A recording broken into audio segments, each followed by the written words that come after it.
Sa'yo, Rodrigo Roa Duterte, good morning sa'yo, putang ina mo ka, ha? Lalong-lalo na sa'yo, Bato de la Rosa, ang kalbo kang demonyo ka, maging sa'yo, Bongo, ha? Ang sarap bugbugin ng pagmumukha mong diputa ka, ha? Isa kang ulupong, isa kang hayop, isa kang palamuning dyan sa Senado, wala ka namang kwenta.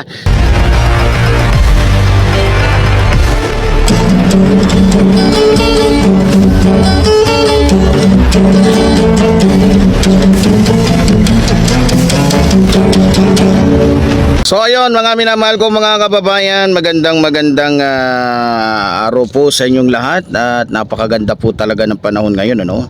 Pero bagong lahat mga minamahal ko mga kababayan, binabati muna po natin ang ating mga kababayan Luzon, Visayas, Mindanao na lagi po nating nakakasama, at syempre yung ating pong mga kababayan sa abroad, maging yung ating mga kababayang lagi pong nagdarasal at nananalangin para po sa inyong lingkod, Epifanio Labrador.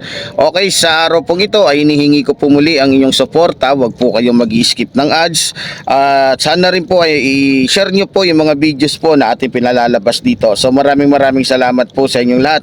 At syempre binabati po natin ang ating minamahal na Pangulong Ferdinand Marcos Jr., House Speaker Martin Romualdez, at maging yung ating minamahal na First Lady Lisa Araneta Marcos. Okay, sa araw na ito mga minamahal ko mga kababayan, bago tayo magbigay ng opinion o banat o tirada dito sa ating pag-uusapan ngayon, ito't panoorin muna po natin mga minamahal kong mga kababayan. Nagpahayag ng kahandaan sina Senador Christopher Bongo at Senador Ronald Bato de la Rosa na harapin sa korte ang kasong inirekomenda laban sa kanila ng House of Representatives Quad Committee. Ito ay ang kasong crime against humanity at genocide.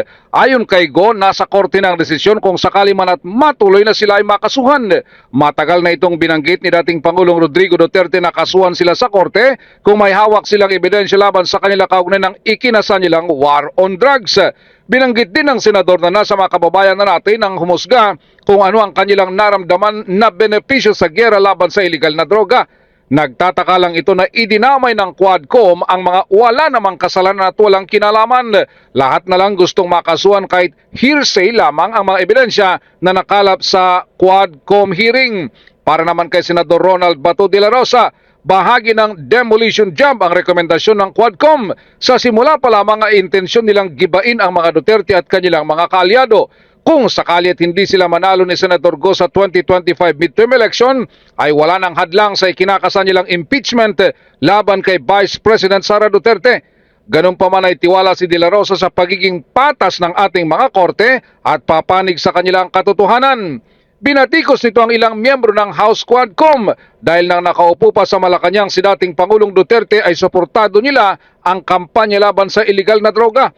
Tinawag pang ilan sa mga ito na himodpuit kina dating Pangulong Duterte at dating Special Assistant to the President na si Senator Bongo.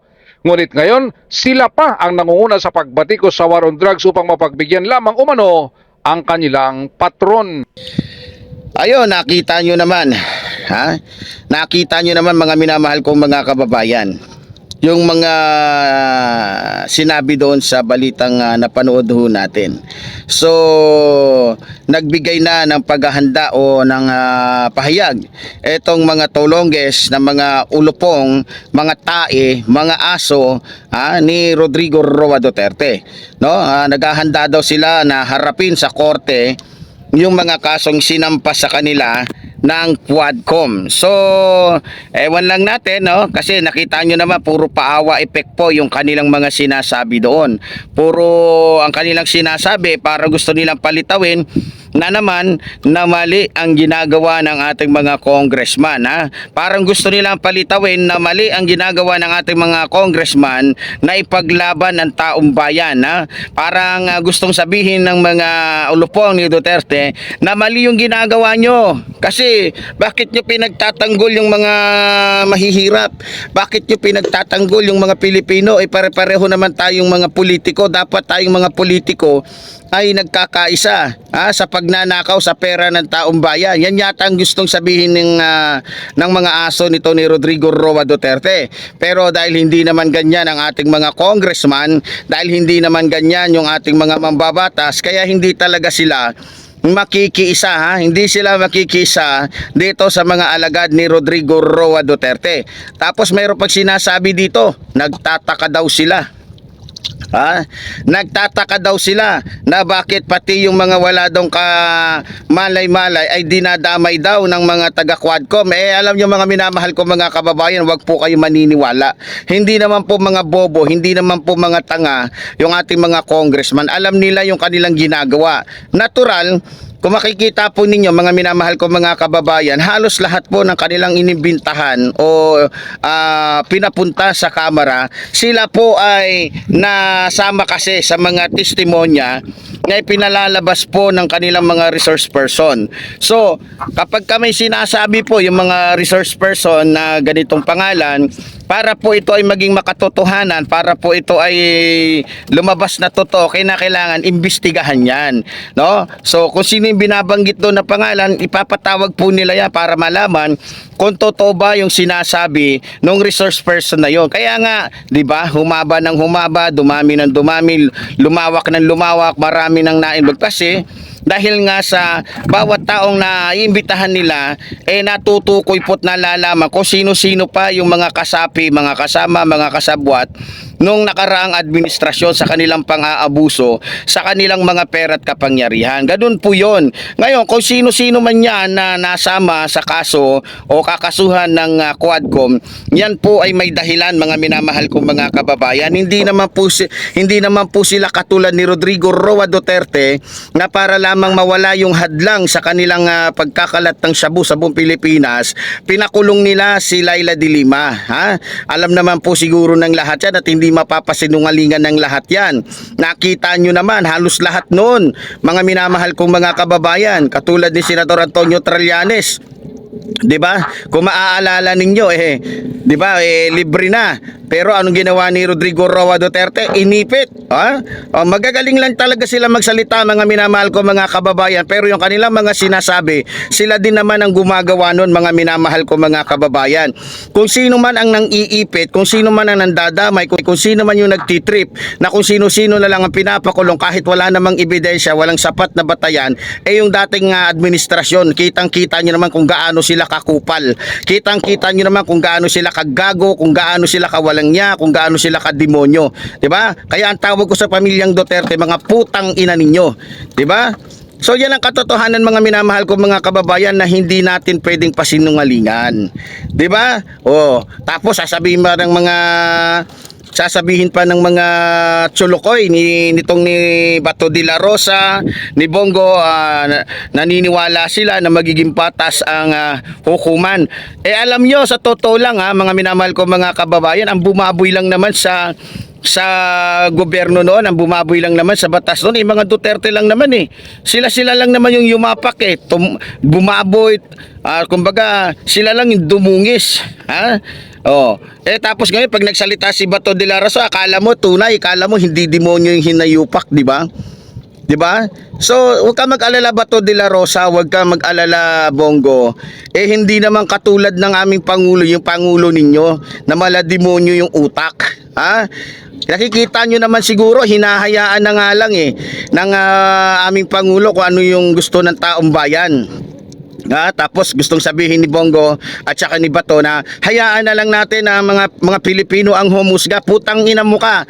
Ba't mo pahahayaang umusga? Kaya nga kaya nga kakasuhan kayo Kaya nga may mga kaso na kayo dahil sang-ayon ng taong bayan nakasuhan kayo. Sang-ayon ng taong bayan na makulong kayo, mawala kayo dito sa Pilipinas, mawala kayo dito sa mundo, mawala kayo sa kapangyarihan ninyo dahil mga wala naman kayong kwentang tao, mga demonyo at mga puta kayo, Bato de la Rosa, kung napapanood mo ko, kung napapakinggan mo kung demonyo ka, kaya huwag ka na mag-inarte. Talagang sa ayot sa gusto ninyo, mga diputa kayo, haharapin ninyo yan, dahil yan talaga ang dapat yung gawin.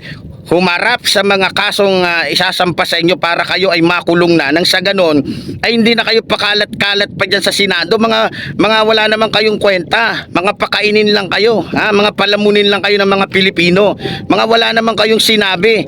Buti kung kasintalino kayo ni Rapi Tulfo, kasintalino kayo ni Senator Antonio Trillanes, kasintalino kayo ni Lacson, kasintalino kayo ng iba pang mga senador dyan. Hindi, mga utak gunggong kayo, mga utak kayo, kamatis, mga utak ipis kayo, wala kayong kaisip-isip, walang laman yung utak ninyo. So, kung ano man yung mga sinasabi nito, mga minamahal ko mga kababayan, itong mga tolonggis na to, alibay na lang ho nila yan.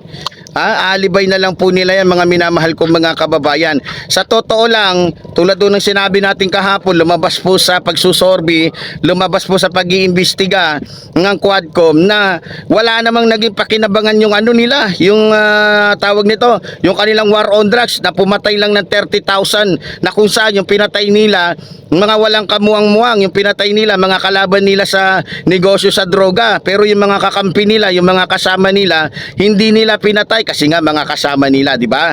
So yan ang katotohanan, mga minamahal ko mga kababayan. Kaya wag na tayo magpaloko pa sa mga demonyong ito, sa mga loko-lokong ito. Wag na tayo magpadala sa kanilang mga sinasabi dahil mga utak gunggong kayo.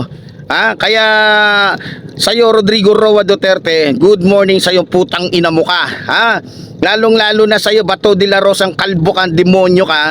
Maging sa'yo, Bongo, ang sarap bugbugin ng pagmumukha mong diputa ka.